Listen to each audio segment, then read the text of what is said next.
Prologue. In the dim, hushed chambers of the Vatican archives, Dr. Jonah Reed moved with quiet urgency, his footsteps muffled by centuries of dust that clung to the ancient stone floor. The air was heavy with the scent of aged parchment and wax, a labyrinth of towering shelves stretching into the shadows above him. Each shelf loomed like a silent sentinel, guarding secrets that had been meticulously catalogued and hidden from the world. Reed's breath came in shallow bursts, his heart pounding not just from the weight of his task, but from the gnawing fear that he was running out of time. He wasn't here for just any manuscript. For years, he had chased rumors of a tome so elusive it was considered a myth, even among the Vatican's most secretive scholars.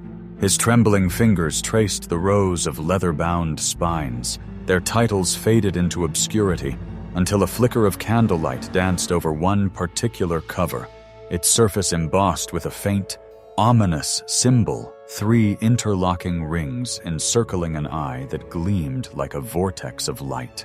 Reed's breath caught in his throat. There it was, the Omega manuscript. Gently, he lifted it from the shelf, the weight of its prophetic words almost palpable in his hands.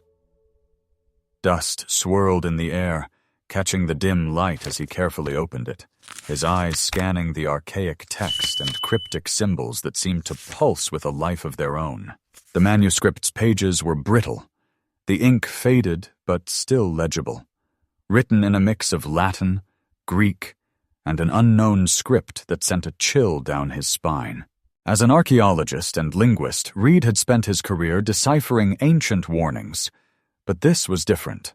The prophecy foretold the rise of a global leader, a charismatic figure who would wield technology as a weapon to enslave humanity, cloaking his tyranny in promises of peace and unity.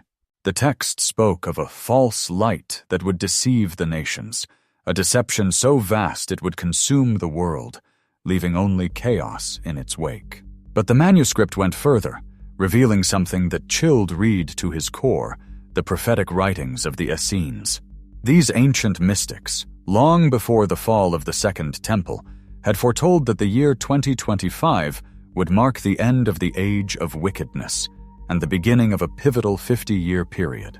During this time, a deceptive leader would rise, promising unity and progress while secretly orchestrating the world's downfall. The manuscript warned of a new dawn that would appear glorious, yet hide a terrible darkness, a great deception woven through technology, false miracles, and a corrupted gospel. The text also spoke of a final age of judgment to follow this pivotal period, an age when truth would be tested by fire, and the world would either be redeemed or condemned. Reed couldn't shake the feeling that the world was already slipping into that deception.